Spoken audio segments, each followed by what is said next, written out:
Hello, Vol Nation. Welcome to another episode of Believe in Tennessee Football.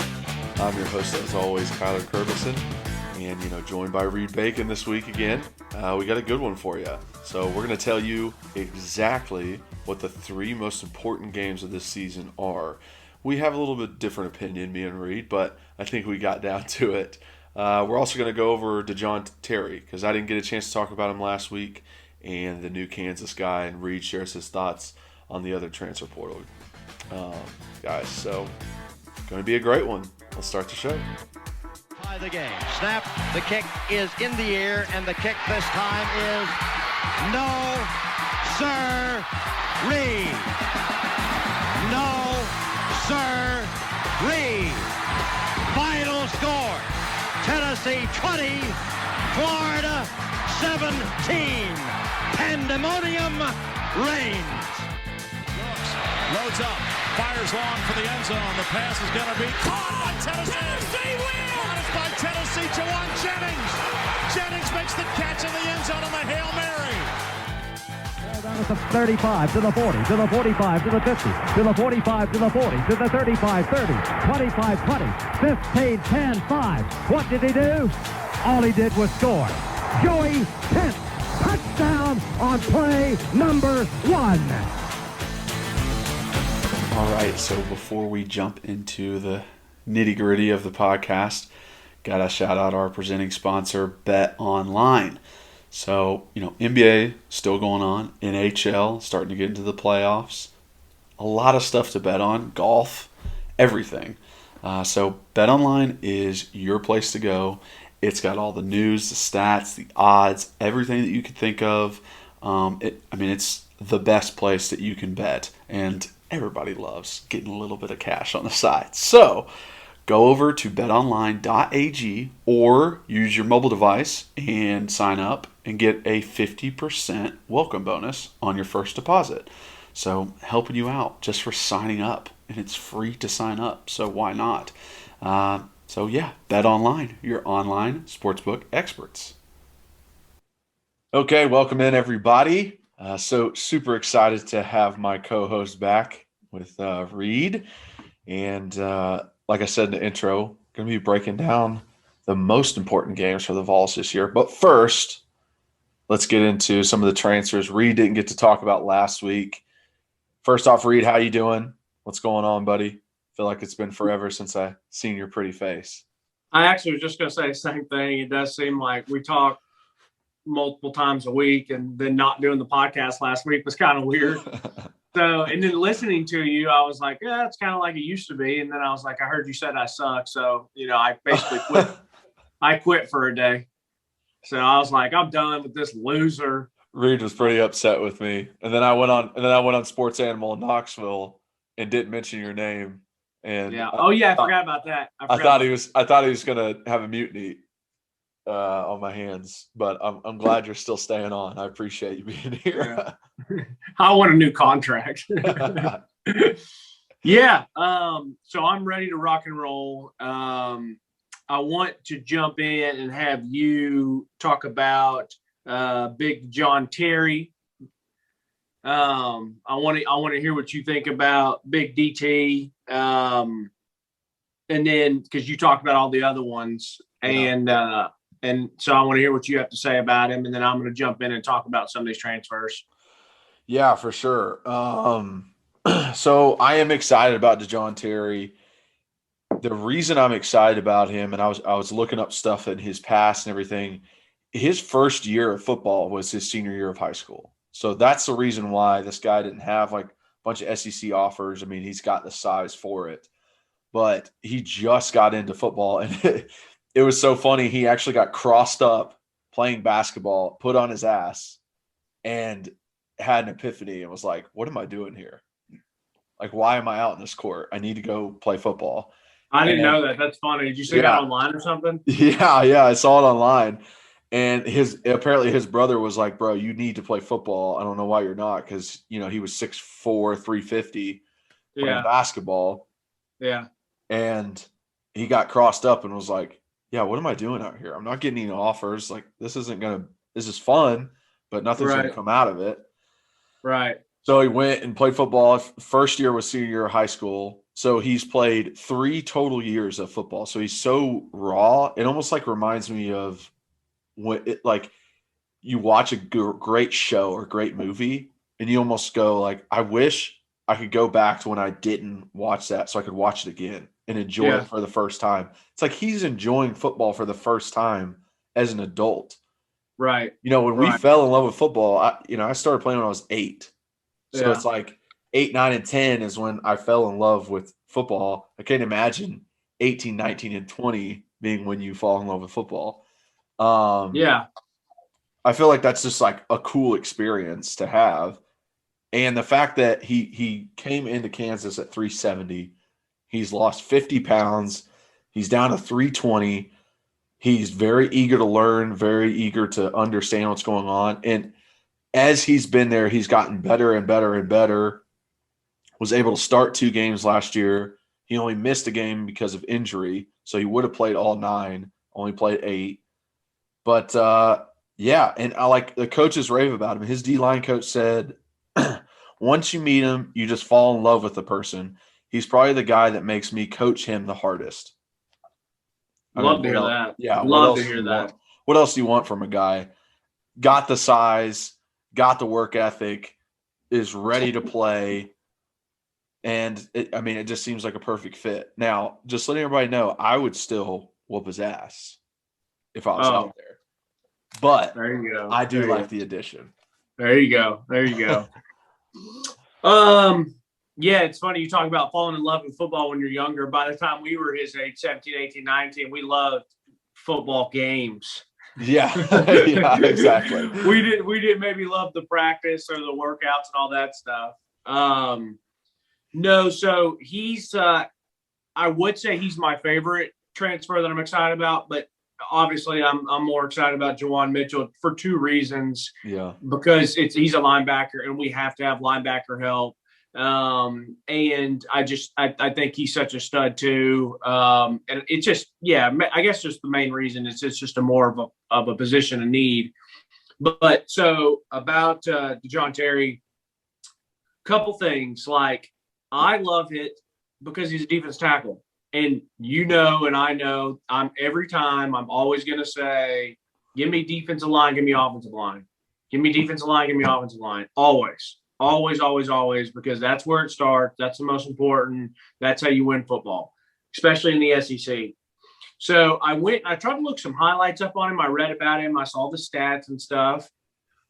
And I couldn't really find any highlights except for on his Twitter page. Well, first off, his Twitter picture, guy looks great in that, like, sweated out, like, and it's kind of tight to him, the dry fit. Buddy looks like he's really put in some work on his body, which people Reed's crushing on the big 320 fellow. No, you know me, like I love the big Huskies, but like people don't understand how hard it is for some big guys to like lose weight like that. Like, people don't understand, like, I played with a lot of guys that if they could have gotten their weight in check, they could have been really good, but either they're just lazy or they don't, so I was impressed when I saw that. Like, it was good to see that. And then he had some highlights on his own thing. And I love that he put on there, hey, this is only year 3 for me ever. Like you said, like he says that in his little thing. And one of the things I noticed about his highlights on his Twitter was he's always getting fired up. And I love that. Like, he was always getting up, hitting somebody with the flex, like clapping, like getting pumped. Like, I love that crap. So, like, it was good to see that. Even if he doesn't come in right away and make an impact, who cares? He's got 3 or 4 years if he wants to be here. Plus, you said it on the other podcast, depth, depth, depth.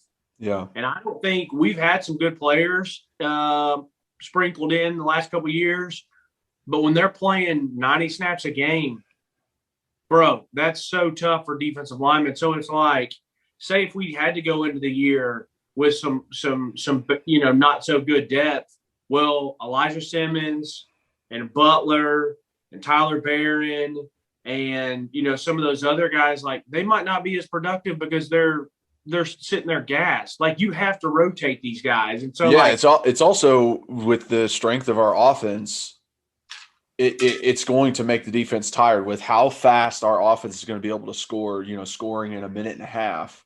It's going to make the defense have to play that much more.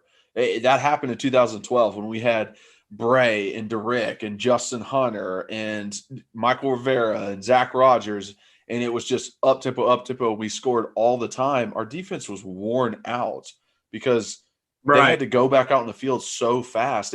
They never got a break because we would score in a minute. So that's something that this defense is going to have to worry about, and adding that depth is so important, like you said. It really is, because I mean, depth is so freaking important, because I don't care how good you are. Like, let's say you and I go out on a football field and I'm a DN and I'm rushing you at left tackle. Well, you by the end of the fourth quarter, you sat there and you played, we'll say 70 snaps, 60 snaps, whatever the case may be. And if I don't have a lot of depth, then I've probably played that much too. But what happens when I do have depth and it's a big third down and I've only rushed 45 times and I'm coming in against you on your 78th play, 79th play? Like, I have the advantage. I 100% have the advantage. Like, my legs should be more fresh. Like, I should be ready to go. Like, so depth is huge because it makes people better. Like, if we had to sit here and watch a game, and we watched, like I said, Tyler Barron, an edge guy, we'll just say him. Like, if I watched him and he was out there for 70 something, 80 plays, and then we watched another game and it was only maybe 55, 60, I guarantee he would have been more productive or more fresh or just more pop off the. You see what I'm saying? Yes. So I love it just for depth. But yeah, so those are the reasons. Like, I love him. Like, I love the big boys. Hopefully keep some people off our linebackers. Hopefully hold the line of scrimmage. If you get in the backfield, great, but just hold the line of scrimmage. I like that he plays with some fire. I like that he's young. And, I love it for some depth. So now let me ask you this, because we talked about this, a while back when Heupel, had gotten his first two recruits, 3-star guys in Elijah Herring and Vincent Sneed. Yeah. And your thought process was, bro, it's not enough. Like, we need better talent. Because I remember you saying that. Now it seems like Heupel has somehow figured out the plan of the transfer, understands it completely, the transfer portal, because the amount of guys he's been able to bring in. And even guys like Terry, where you have a guaranteed starter. Like, he's good. It's not like he's not starting right where he's at. It's not like he's looking for playing time like some of the other guys that enter the transfer portal.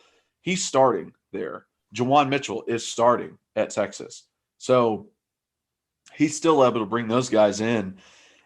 I'm very impressed with the fact that he's gotten so much talent out of this transfer portal. And in the meantime, also bringing in, a Taven Jackson at quarterback with the 2022 class. So the recruiting aspect of Heupel has been pretty good. I'm still worried about. I hate recruiting so freaking much, because you're forced to talk out of both sides of your mouth, because it is so important. But then again, it's also so lame. And let me just say this. Every time I'm on Twitter and someone's retweeted something, and one of these high school kids that are like, yeah, blessed to receive my offer, I swear to you, I've seen at least probably 4 or 5 or 6 of them. They're like, blessed to receive my first SEC offer. Now I know this is for the 2023 people that we're trying to jump on. So a lot of stuff can change. But we're the first to offer you an SEC offer, or every time I click on their profile and see it's 3-star, 3-star, 3-star, 3-star, whatever. And I'm like, okay, yeah, they can bump up, but you have to get some legit dogs in here. And I don't want to jump into recruiting so much just yet. I want to mainly focus on the transfers, and we'll have plenty of time this summer to talk about the recruiting and stuff. But I don't know. It just makes me a little bit nervous. But anyways, I am happy with what he's done in the transfer portal because of some of the talent that he's been able to bring in. So, I agree with you with the recruiting stuff. I think that's one of the reasons why I've never been really good with names on the team, because when it comes to recruiting, I never paid attention Yeah, to yeah, like the recruiting classes, whatever is happening. Even when I played, I didn't pay attention to who was coming in, because I'll remember your name. I'll know your name when you show me something. And agreed, that's agreed. how I thought when I was playing. When I was redshirt junior, redshirt senior, and new guys came in, it was like, hey, I might remember your name, maybe, but half of you will be gone in Yeah, 3 years. So there's no point in me remembering you. And show me something out in the field, and then I'll be like, oh, I know right. who that. What's it? What's it? Oh, that's Yeah, John Kelly. Like, he's a yeah, very good running back. yeah. I didn't know him until I see him at practice and see how hard he runs, and then it's Right. like, oh, I like this guy. Yeah, there's just no reason to get all fired up about Reed Bacon, the 5-star linebacker from Knoxville Catholic, when he shows up and he's a trash bag, whether he's Yeah. just not that good or he doesn't work hard or whatever. Like, that's the thing that's so tough about recruiting. And like I said, okay, but anyways, yeah. So I love DT. I love that. Juwan Mitchell. So I reached out to my buddy who is a massive, massive Texas Longhorn fans, like big time. I promise you, last year, the year before that, and maybe honestly for 3 years now, I've watched more Texas than I have in my entire life because of him. And so we watch, and I'm gonna tell you right now, when I heard the name Juwan Mitchell, I was like, I hope he's number 6. Because Yeah. the two players that I remembered were number 6, and then they had a linebacker number 45, which I think he just got drafted. But it was him, and I was like, dude, what I remember watching him, like, he's a player, like he's a good player. He's flying around. So I was like just relieved. I was like, thank you. We have a linebacker coming in. Give these other linebackers some help. Because the linebackers we have on the roster, when you take our guy who was going to maybe have to be number 1 and you can put him in at number 2, huge difference. So and I'm not saying whether it's weak side or strong inside, but I'm just saying, like, he doesn't have to be the number 1 guy. So I love him. I love how he plays. I think he's a good, productive player. I think he's definitely going to be good for us.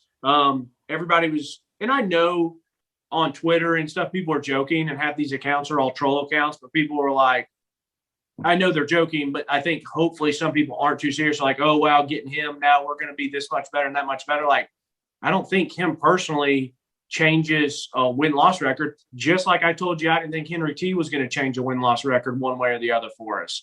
So it's like, it is really such a team thing, but I love that he came in.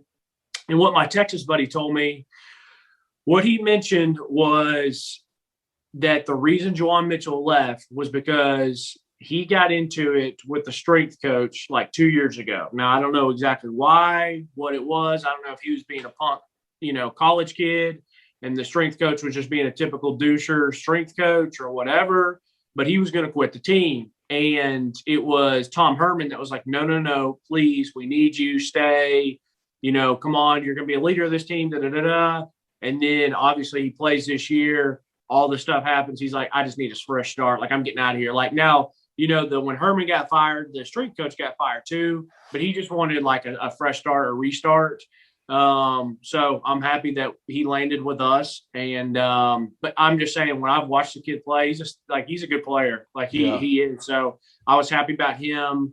Some of the other transfers, you hit it on the head with Caleb Tremblay from USC. Like, everybody was fired up when we first got him, and he was a 4-star and all this. I went back and looked at his stats. Like, I'll be surprised, like you said, if he's any more than a depth guy, which, hey, I'm fine with that. Like, come in, play your role, give us 12, 15 snaps a game, maybe, I don't know, and just, be productive. When you come in as a sub, just don't make it super obvious that subs are in or whatever, and just play your role. And I mean, like I said in the last one, like I think he has some hurdles to jump over where he's 270, which is too light to play 3 technique, and he's too slow to play DN, so he needs to put on weight. Right. And he has a good pass rush when he's one-on-one with a guard, but like taking on the double teams, just being a run stopper is stuff that he has to work on. Like he's not at the level of a starting SEC defensive tackle. He was a sub guy, sometimes starting at USC, didn't get every snap at USC in the Pac-12. Right. So this is a Right. different league. Different parameters are needed for you to be successful here. And I mean, I think the most important thing for him is to help other people around him, because he's like a sixth year. He's so much more knowledgeable, I would guess, than a lot of the other guys. And being able to be like, hey, it's going to be better if I take on the center and the guard, pull them with me, and Juwan isn't blocked.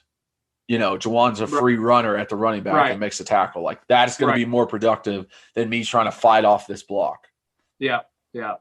Well, then, so want to jump in Javonte Payton, watch a little bit of him. Yeah. It sketches me out a little bit because of like, I guess, he came out of college and then he went back to JUCO and then he went somewhere else and then he's going to be here, there, and everywhere else. And now he's back here. So like, I'm fine with it. Like, hey, if he comes in and helps us, that stuff just kind of sketches me out when guys are like 3 or 4 different places and their recruitment this and their recruitment that. But I get it. It's weird. It's it's not a good look for him. Yes. Or anything like that. But at the same time, in no way do I think if he stays the rest of his career here. Well, he only has 1 more year, right? Or does I guess. Yeah, I don't even know. But in no way, shape, or form is he above Jones Jr. or Hyatt. He's the third. He's the third guy. So if the third best wide receiver is a little bit of a handful and leaves, or is like flaky, I'm not that upset about it. But if he can be there and be a productive part of the offense and can add depth, I'm excited. I'm happy. And I watched his game against LSU. I saw some of it live and then I watched a little bit of it again earlier this week. He had one bad drop in that game. Yeah. But other times he made some really, really good plays. So like, he looks like he can help us. I just, we got 7 transfers. I wish 5 of them. I wish 4 of them were linebackers. No, let me say. I wish 3 of them were linebackers and 4 of them were edge rushers. Or give me 3 linebackers, 3 edge rushers, and like 1 like safety or something. You know what I mean? Like I'm not worried about receiver, but if he comes in and helps, great. Like, that's good. And then lastly, the one I want to talk about was obviously Joe Milton. And I know so many fans are excited about him. And I'll be honest, I have not gone back and watched any of his highlights or just any of the game film. Like I say game film, I don't actually have like the database, but you can go to YouTube and just watch a game. And like you said, and I've said this about Caden Salter. I've said about all these other guys when they came in, like they have such a hill to climb, like you said, that they have to be head and shoulders above everybody else to get the starting nod. So if Joe Milton's our starter day one, like good for us, because that means he's a baller in Heupel's eyes. But I don't see that happening. I still think it's Hendon Hooker, Harrison Bailey, or probably Maurer. Yeah, I agree. How do you feel about Toto going to Alabama? Because you didn't get a chance to talk about that. I'm just so sick of people like listening about it here, there, and everywhere else. Like, I don't know. I don't have mixed emotions. Like, I don't really care that he's on our team anymore. And like the fact that he went to Bama, like, he wants to go probably try to win a national championship. So good for him. And he's getting coached by the greatest college coach of all time, in my opinion, Nick Saban. So, good on him. I mean, I get Tennessee fans being mad, and I would be too. I think the biggest thing is like some of his friends, like on the team, fans were getting mad that like some of his player or buddies, like ex-teammates, were like wishing him congrats and like go ball out and stuff. And like, I wouldn't have put that on social media, but say you and I are like really, really good friends. And we were, really good buddies when we were playing together. So let's just say we're Knoxville Catholic. One of our biggest rivals is Webb. Like, if you go to Webb for whatever reason, I'm going to text you and be like, hey, bro, like, go ball out. Like, I'm still your friend. And when I see you, like, you know, I'd make a joke like, hey, when I see you pull in on a guard, like I'm going to chop your knees off. You know what I mean? Like, so, you know, it's the same thing. Like some of these guys, like, hey, like go ball out. Like, and that's how competitives are. I mean, that's how I am. Like when I play a friend, like when I'm playing against them, like I don't like them at that time. Like I want to beat you in Xbox or pick up hoops or whatever. And then after that, I can be all good. But I know that just the UT fans don't like seeing that. And I do agree with you. Like, I don't want the kid to like get hurt or anything like that, but I don't want to see him do well. Like he's going to, you know, a rival school. Like I hope we beat Bama, you know, but I don't know. The whole situation is just, I see both sides of it, but I'm just done talking about it. And we'll see if he even starts or what happens. And I guess the only other thing that I had some people arguing with me about is they're like, all he had to do is stay here one more year. And then he could have easily been in the NFL. And I was like, he's going to Bama. Like, even if he doesn't play, like they still get people drafted. Clemson, like Bama, Ohio State, some of these big schools, like they still get guys drafted who are like rotational guys or don't play as much. And like, he's getting coached by Nick Saban. So if you want to go to the league and that's all that matters, well, yeah, you could have stayed here and been in the league, or you can go get coached by Nick Saban, possibly win a national championship, and still go to the league. So, like, I just don't think people who are saying if he stayed at Tennessee had a better chance in the league. Like, no, it's the NFL. Like, if they think you're good enough, they're going to at least draft you and give you an opportunity. Yeah, but do you think him being a backup this next year, maybe being a rotational player the year after, or starting for Tennessee this year and leading the defense and tackles, which scenario would you think he would get drafted higher? Because I would think it would be the Tennessee scenario. What if he goes out and puts a bunch of garbage on film at UT? It doesn't matter. Like, what if he comes? I don't care if he stayed and he had 106 tackles and 3 sacks and 2 interceptions. Like, yeah, that sounds good, but we're not the ones breaking down his film. What if he's not taking on blocks well? What if he's not good in the open field? What if these NFL scouts are seeing stuff that they're not pumped about? Like, you know what I mean? Like, yeah. So, you know, I think it's what he puts on film. And, bro, it's still Alabama. Like, it's Nick Saban. Like, he's going to get an opportunity in the NFL. That's all that matters. Like, he's going to get an opportunity in the NFL, and we don't know if he's going to start or not. Like, the kid's going to have a good shot to play a good amount or start down there. I'm not saying he is. I'm just saying he'll have a good chance at it because he is a good player. Yeah. So disappeared at times last year, but he's still a decent player. Yeah. Well, hell, I'm the one that was telling you definitely didn't want to lose him. I was like, screw him, like whatever, like let's go. Yeah, well, I was so freaking concerned about the linebacker depth and the linebackers we had. I wanted him to stay. I know. Anyways, well, that's all I have to say on the transfers. I love big DT. I'm fired up for him. If Joe Milton's our starting quarterback, that's awesome because that means he had an incredibly good camp and he's a baller and Heupel likes him. I just don't see it happening. Javonte Payton, yeah, I like him. I think he's going to be pretty good, but I already trust our wide receivers. And so just give me all the Juwan Mitchells you got because that's our biggest need, and I think he's a ball player. All right, let's jump into – we're not breaking down the schedule, folks. We are going to play a little game. We're going to play a little game. Last time we played a game, it was the biggest 5 things in the offseason, and I beat Kyler in that one. So I anticipate. Oh, really? Okay. We should have put up a poll to see if you won. Yeah, I got some good ones here. And the reason I'm very confident in my arguing ability on this one is because I was just arguing with a bunch of my buddies on Xbox Live a couple nights ago about the schedule. So, all right, we're each going to pick 3 games.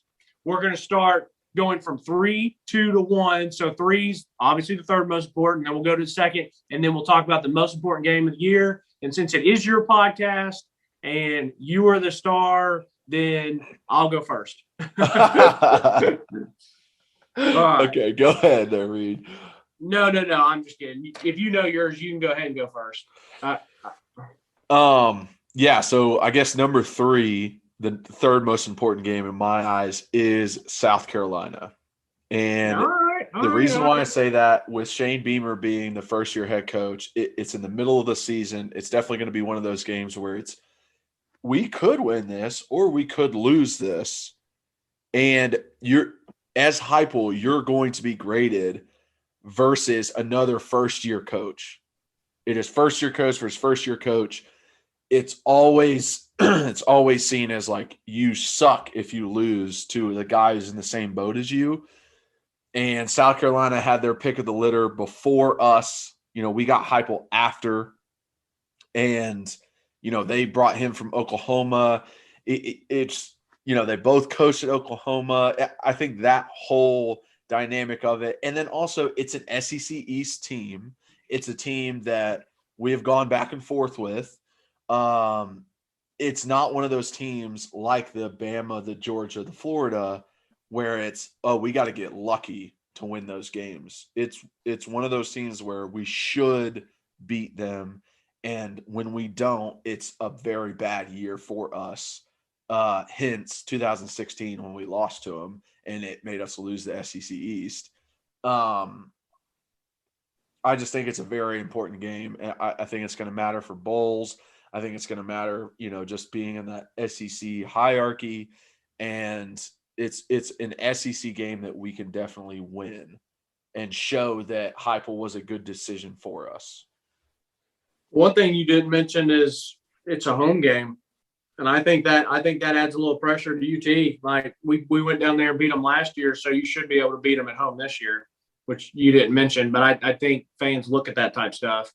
South Carolina at South Carolina, like, yeah, it's a little bit more of a toss-up, but Tennessee fans are like, South Carolina and Neyland, oh, we should definitely win. So, you know. Yeah, I there is definitely a advantage when you're playing in Neyland. Like it makes a big difference. I wouldn't say that the importance level is different when it's a home game or an away game. I don't know, bro. I mean, I get what you're saying. Like, it's just important, period. But, like, for optics-wise, like, I don't think it looks great if we lose to South Carolina at home. All right. So, for number 3, for me, I'll be honest, this is down to Missouri, South Carolina, Kentucky, and Vandy. And all the whole sketch. Like, what are you talking about? Hey, can I talk? Can I finish? Yeah, sure. Can I finish? Yeah. I said it's between those because they're all the caliber of SEC East opponents that I'm hoping that we can compete with this year. Yes. So, and I'm not saying Ole Miss because, I mean, That was a close for my third. It was a close for my third. I like Heupel, the fact that he's beaten Lane when they've played each other, when they were in the same conference and stuff like that. But like, and I love the fact that it's at Neyland and it's going to be a great crowd and stuff like that. But like, bro, Kiffin's going to be circling that mug on his schedule and he's going to be ready to go. And he's year 2 of his program. So like, I don't think that was important. I think that's like, if we win that game, like kudos, like good win type deal. So I don't know how important that is, but I will. Oh gosh, this is tough. This is tough. Where's your prep, Reed? No. It doesn't matter about my prep. Like I'm just because I might have even changed. Like, here. Let me say this real quick. This is why I'm thinking this. At Missouri, I don't think I hate if we lose at Missouri, but the thing is, it's away. So like I would flop. Say if you're Missouri at home and South Carolina away, then I think you're supposed to win Missouri and you potentially lose South Carolina just because it's home and away. Because I think those teams are going to be probably pretty even. You get my logic? You see what I'm thinking there? Yes, but yeah. So you're saying it's more important to have a home win than an away win? No, it's not more important. I think it's the fans and the coaches and the media think that you should have a better chance to win at Neyland than away. Does that make sense? Yeah. Yeah. So if you just take South Carolina and Missouri, then I think they're both a toss-up. But when you have to play one at home or one away, I think it changes. So that's why I'm literally struggling with that. And I don't know what I want to go with. But you know what? I'm going on I'm changing course. Third biggest game in my opinion is at Kentucky. And you know why? and you know what? I might change this in a later podcast, but I'm going to do this. I'm going to do this for two reasons. Looking at this schedule, it's going to be after a loss at Alabama and a bye week And so I think that is such an important game because if we've gone through the middle of the season and we've taken some lumps and we've gotten our butt, we got, say if we lose to Ole Miss and then we lose pretty bad to Bama and then it's a bye week. Well, you know how it is. It's that like end of October, early November, like kind of lull, like where we sit as a team. We're like, hey, we still want to make a bowl game. That's all we want. We want a bowl game. We want to get there. And it's like, if we just got smashed, how does Heupel do after getting smashed to Bama and having an off week to get these guys ready and going up to Kentucky? Because Kentucky came in here and handed it to us last year because of Jaron Garantano, that loser. And so I think that's my third game. That's what I'm going with right now. That's the third most important game on the schedule next year. Okay. Even though I think Tennessee, I'm almost positive Tennessee will be underdogs in that game. Yes, it's definitely. They'll definitely be underdogs. Kentucky's had some better years recently. Stoops has done a good job. Yeah, he's done a good job. I would agree. I don't hate your pick. I like it a lot. I think games off of bye weeks are always so important and always, in my opinion, they're so important because it shows what the coach is doing. Yeah, the optics of is this a good coach is judged so harshly on games of 2-week preparation. So yes, I get that. That makes sense. It's actually one of the reasons why I couldn't stand Butch Jones. But anyways, okay. All right, so we'll move to the second most important game. And with my pick, this has nothing to do with the news that just came out earlier this week of it being moved up. But Bowling Green is the second most important game. And I say that because it's the first game. It is, here is what this team is going to be like. Here's what my offense looks like as a coach in Heupel. This is what you guys can look forward to in the future. You can finally see what kind of team I'm running, what these guys are good at, what our team is going to look like in the future. Like it's your coming out party. Now, it being moved from Saturday to Thursday does not matter. Okay? As a player, it does not matter. It is no different than playing on a Saturday. The only difference is there's going to be a lot of people who don't want to go to class on Friday. That is literally the only difference. But from an optics standpoint, you're the only thing that's on Thursday night. So everybody's going to be watching. Just regular college football fans who aren't even SEC fans, who aren't even Tennessee fans will watch because, football's back. This is going to be fun to watch.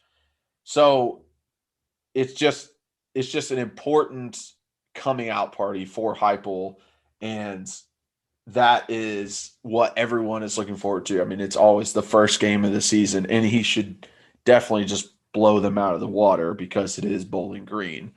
And if he doesn't, it'll look like, Georgia Southern or Georgia State? Yeah. A couple of years ago with Butch. It'll look like not Butch. Oh, with Jeremy. It will look like the Appy State with Butch. Yeah. Where it's just like, oh man, like I don't know.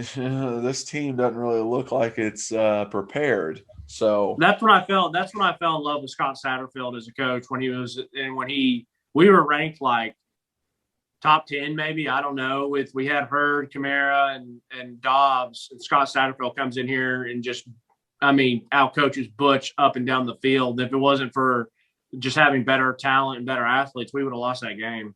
Yeah. So, but all right. So you said Bowling Green is your number 2. My number 2 is the Pittsburgh Panthers. Okay. It's huge. It's important. It's a massive, massive game because in this first year, we have to get the games that we are either slightly favorite or slight underdog, because there are games that I think are just not a good chance of us winning. the Floridas, the Bamas, the Georgias.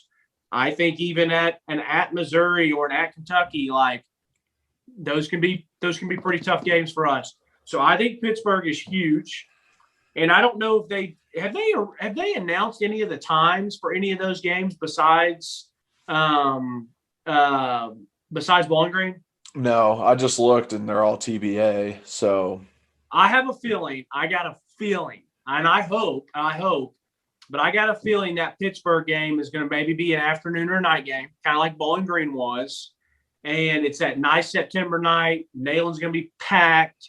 And I think it's just going to be a great atmosphere for the fans and for the players and for recruits because it's still early. It's still new. Hopefully we're coming off of a nice win of Bowling Green. This is a better competition. And I think it's so important. This is the game I was arguing my buddies with the other night on Xbox. I was like, I think this is going to be a toss-up game. Like, this is a huge, important game. And like, no, we should beat Pittsburgh. It's Pittsburgh. Like, we're the University of Tennessee. We should be able to roll the ball out and always beat them. I said, guys, I agree with that over the history of time. But, Pittsburgh. Have they been watching? That's my point. That's what I said. I was like, are you guys just trying to troll me or are you being serious? And, like, they had some troll in there, but they were also being kind of serious. I was like, guys, like, you're the fans. You're the reason, like, that we have to deal with firing a coach every 3 years. Like, because it's like, oh, Pittsburgh, if you don't beat them. I said, let me remind you guys something. I said, we were all in a car driving down for a bachelor party, and we were going through the schedule. There was like 7 of us in a car, and we were going around talking about UT schedule that year. And it came to me in that car, and I said, I bet we lose to BYU. And they're like, are you fucking serious? BYU? I said, bro, I bet we lose to BYU. I have a funny feeling about it. I said, those guys are all 22, 23, 24-year-old grown men. They're going to come in. They're going to compete. They're going to play hard. They're going to be well coached. I said, if we win that game, I will be very impressed, and I'll be very proud and very happy. I went to that game, and I was very impressed, and I was very happy, and I love what Pruitt was doing. He was running the ball at him. He was dink and dunk and run the ball, play action. We go into halftime. We're up. I think it's 21-10. We get the ball to start half. If we go down and get a field goal or a touchdown, we blow them out. It's a nice win. Jared Garantano throws one of the worst picks I've seen. He throws it right to that linebacker. And we go to overtime. We end up losing the game. And they're like, Reed, we should have lost that game anyways. If Alontae Taylor just stays deep and da-da-da-da. I said, guys, we still went to overtime with them too, and we lost in overtime. It wasn't like we lost on a Hail Mary. I was like, and I'm still right. If I predicted we lost the game and we lost the game, I'm right. Doesn't matter how it happened. Like, we still lost the game. So that Pittsburgh game is my BYU game. And I think it's a huge win for UT if they do it. Like, I predicted to them that Tennessee could maybe, possibly, potentially be like a 1 or 2 point underdog at home, which I don't know. I was just saying, like, I wouldn't be surprised if that was the case. But that's why it's my second most important game. I think if you win that game, it is massive. Yeah, I mean, I think it definitely helps. You know, if you win that game, you're probably going to have a undefeated record going to Florida. So a lot of confidence, leading into SEC play, which is always really big. And like you said, years past, that like second game where it's versus an opponent that's a Power 5 team that's actually pretty good, it's always a trendsetter for what the rest of the season is going to look like. Are you going to be able to compete with everybody else? Are you, below the midline or are you above the midline? Like, that's And they were talking about, they're like, Reed, Pittsburgh's garbage. I pulled right then and there. I pulled up my phone and looked at their schedule last year. I was like, guys, like, they've had some pretty nice wins and they had some convincing wins. Yeah, they got blown out by Clemson, but who doesn't get blown out by Clemson? And yes, the ACC might not be that great, but bro, Tennessee ain't that great either right now. Like, what are you guys talking about? I was like, this is going to be a bit. They're going to come in, and I have no idea what Pittsburgh's lost. I have no idea what's coming back on that team. I have no idea about any of that stuff. But like, they're still going to come in here, have a couple, pretty good dudes. They're going to play hard. They're going to play well. And I'm just saying, it's going to be a nice big win for Tennessee if we can get that win. Yeah, all right, your number one game. One more thing about the Pitt thing is, Tennessee isn't necessarily where it's been in the past, but when teams come from out of conference and come to the SEC, it almost doesn't matter what team they play. But if they come and play Tennessee, they give it their best because Yes. We have the biggest stadium. Have such tradition, and it's an opportunity for them to be like, hey, we beat a SEC team. Right. Even though we're not like upper echelon of Alabama's or Georgia's right now, it's still, hey, we beat a historic program in the SEC. So they're going to give their best. And they get to go in and play in Neyland and say, we went in there, beat Tennessee in Neyland. Yes. Yeah, exactly. All right, your first game. I really did think about Pitt a lot. It was on the tip of being one of these important games for me, but I on the tip of what? Like on the tip of my tongue. like I wanted to put it into the list, but I didn't. So my most important game, and this probably has to do with the Cole Kubelik interview and him talking about it, but South Alabama. Oh my gosh, that's such a fraud. What? No, dude, you just got absolutely owned by Cole Kubelik. You are a product of the moment and of the interview. There is no way South Alabama is the number one most important game. No way.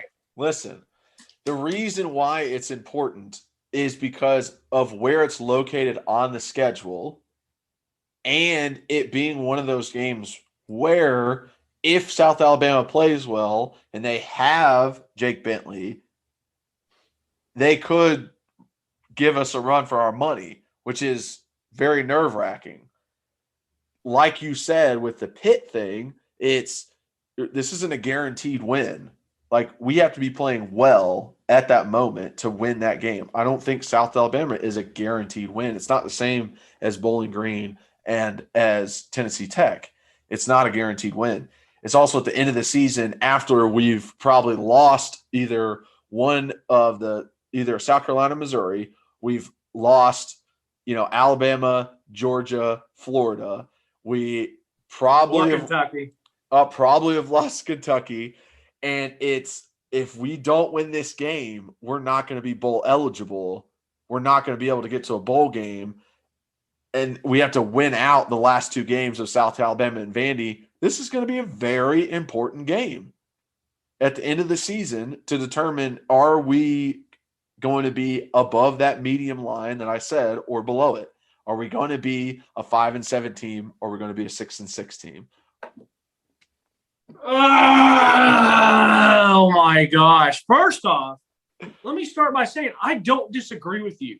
I feel like I see South Alabama that we played them in the past. They have like the white and red, little like Jaguar looking thing. Like they came in a couple years ago, and I think they played us tough.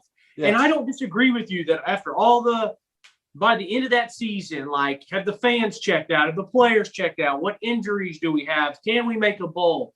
All this different stuff. I get it. And I could totally see them coming here and competing their butts off and beating us. Or not, excuse me, competing with us and like giving us a hard time. But it can't be the number one most important game. There's no way that's the most important game on the entire schedule. Like, I get your points you're making, but like that game is like, that is one game that we're going to be favored to win. And Tennessee, that one is the one that my friends are talking about where we should be able to roll the ball out and win. Now, Tennessee is Tennessee, and there's a lot of upsets that happen, and we always play really bad against some of these teams, but that's not one that I shouldn't wake up that day and be nervous about losing. Like, let's go out here, let's handle business. It might be a little bit close, but if Heupel loses that game, that one's the one that I'm like, yeah, this is a little sketchy. Like, this is a little sketchy unless something else happens. So you're saying it's very important for him to win that game. That's what you just said by saying it's very sketchy if he loses. Well, I mean, that's like me saying that it's very sketchy if he loses to Tennessee Tech, but Tennessee Tech's not the most important game of the schedule. No. So I disagree because that is at least one that's not a toss-up. That's one that we should win. And, like, I get it, like, bowl eligible, but it's not the most important. Like, it shouldn't even be top three, I don't think. Maybe the third one. Maybe you should have gone South Alabama, South Carolina, Bowling Green, maybe. I mean, okay. But anyways, my number one, and this is the correct answer, is Bowling Green is the most important game of the season. Like you said, because it is the first game of the season. And all of us have been drinking the Kool-Aid. We're going to get fired up. We're going to get excited. We're drinking the Kool-Aid as much as we can. And it is a prime time Thursday night game. And all these fans that are like, which I haven't heard much, but if they are pissed and move to Thursday night, screw them, bro. Like, it's great for Tennessee to be on Thursday night. It's great. Like, first off, the players are going to love it because it's going to be a prime time game. It's at night. It's under the lights. I wish it was on ESPN or ESPN2, but it's SEC Network, so whatever. We'll be competing with the other 2 or 3 games that are the first games of that college football season. But you get to see the Big T. You get to see the Big Orange out there to start the 2021 football season. I want all the publicity we can get. I want to go out there. But with all that publicity, you have to play well. That's why it's important, because if we go out there and we look like a bunch of slappies and we lose to Bowling Green at home, like, then people are going to back, we'll just fire him now type deal. And it's going to be a lot of bad publicity. And we all know we need all the good publicity we can get because this year is a big recruiting year for Heupel. So that's why it's the most important game. I love this on Thursday night. The players probably love it too because they're coming off camp and now everything gets jumped up a week. And you didn't mention this when we were talking on the phone the other night, but like playing on Thursday night, he's probably going to give them Friday and Saturday off. You know, like they're not going to get to like probably leave campus and stuff, but he'll let them relax and they'll get to be college kids and maybe watch some other games and just have a day or 2 off maybe. I don't know that for sure, but you go out, you get a big win. Like, it's great morale for this team. You want to start on the right foot. I just can't say it enough. I love that it's on Thursday night. I love that all the eyes are going to be on us. And I just hope – I'm not even saying we have to kill them. Like, I just want us to win, and I just want to look well coached. That's what I want. I want us to look well coached and well-disciplined team. Yeah. Bang! I mean, look, I put him as the number 2 most important. So, I agree that it is a very important game. I just want you to argue my point of South Alabama. If we're to lose versus Bowling Green, but then beat Pitt, beat Tennessee Tech, make it close with Florida, beat Missouri, is anybody going to be looking back at the Bowling Green game going, well, he lost to Bowling Green? No, they're going to be like, well, he beat Pitt and he beat Missouri. Who gives a shit about the Bowling Green game? But if you lose to Bowling Green and then lose and lose and lose and lose, they're still not going to look back and go, well, what about the Bowling Green game? It's, well, he lost to Pitt, he lost to Missouri, he lost to South Carolina. That's why I'm saying that one's not important. Now, you go the opposite way. Say we win Bowling Green, win Pitt, win Tennessee Tech, lose to Florida, win Missouri, lose to South Carolina, lose to Ole Miss, lose to Bama. And it gets to the point where we need to beat South Alabama and Vandy to make a bowl game. We need to get to 6 wins to make a bowl game. That South Alabama game is very important to get to a bowl. It's very important for the entire view of Heupel. Can he actually do it? Can he get to a bowl game in his first year? In the other way, if we lose all those games, we lose to Pitt, we have 2 wins, 3 wins on the season going into South Alabama, it's still an important game because it's like, is this guy going to be able to stay here? If he loses to South Alabama, everyone's going to go, that's it. It's done. Like, we're out. Like, we can't do it anymore. He has to be out of here. We got to get another coach in. So in both scenarios of how the season is going to play out, that game is going to be very important on the schedule. That's what I'm trying to say. Yeah, I don't disagree. Like, I guess that's a good argument, and you made a good point, and I see where you're coming from, but like, bro, he ain't get fired first year anyway, so he could go out and lose to South Alabama, and he's still not going to get fired. So, but I understand he's not going to get fired, but the perception of him is going to be completely different. The perception of him will not be completely different with the first game of the season. The perception of him with the 11th game of the season, with bowl game on the line, will be changed depending on if he wins or loses. Now you're starting to think about what I'm saying. No, I've always agreed with you that it's an important game, but I just think that they should definitely win that game. Like, and I think Bowling Green's more of a toss-up than South Alabama. Like, no way. What? You think South Alabama's better than Bowling Green? Yes. So you would be more nervous if we were playing South Alabama first game of the year than Bowling Green first game of the year. Yes. Bro, you're if you had never had that Cole Cubic interview, then like you wouldn't be saying this. I mean, in no way, like in my thought process, when I played all of those teams that we played, in my head, I was like, we're going to kick the crap out of them. Like, Yeah, it's a stat pattern game. Like, I always viewed it as that. Like, I don't care if this isn't a conference team, if this isn't an Oklahoma or an SEC team, I'm not worried. Like, I'm going to beat the crap out of these guys. But from an outsider looking in and what we've done over the past years, these are not games where it's roll the balls out anymore. And people need to get that through their head. I mean, you just scoffed at your friends for saying that about Pitt. It's the same thing with these other ones. Not Tennessee Tech, I mean, but it's the same thing. Like, they're on the same plane where it's not roll the balls out anymore. This is not the same Tennessee as it was before. I don't disagree, but it's just, let me think about it. I just can't say that South Alabama's the most important game of the year. I mean, that's insane to me. It's insane. It's insane. But, hey, you know what? Every one of them's important, and it's always the next one that's important because it's the next one. Exactly. So maybe that's why Bowling Green's the most important right now in your eyes, because it's the next one. The next one, baby. Can't get to South Alabama until we play Bowling Green.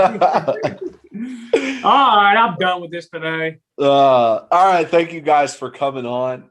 Thank you for coming on. Thank you for watching, listening. Rate and subscribe, please. You know, we're presented by Bet Online. They're the best. If you're betting on any sports games, definitely go to them. Follow us on social media at Kyler Curbison, Facebook, Instagram, and Twitter. At rbacon26 on Twitter for Reed. Like I said, rate and subscribe, tell all your friends, tell all your family, let them know where you get the best info, the best breakdown of Tennessee stuff, and the best arguments between friends. But yeah, that's it today. And as always, go Vols.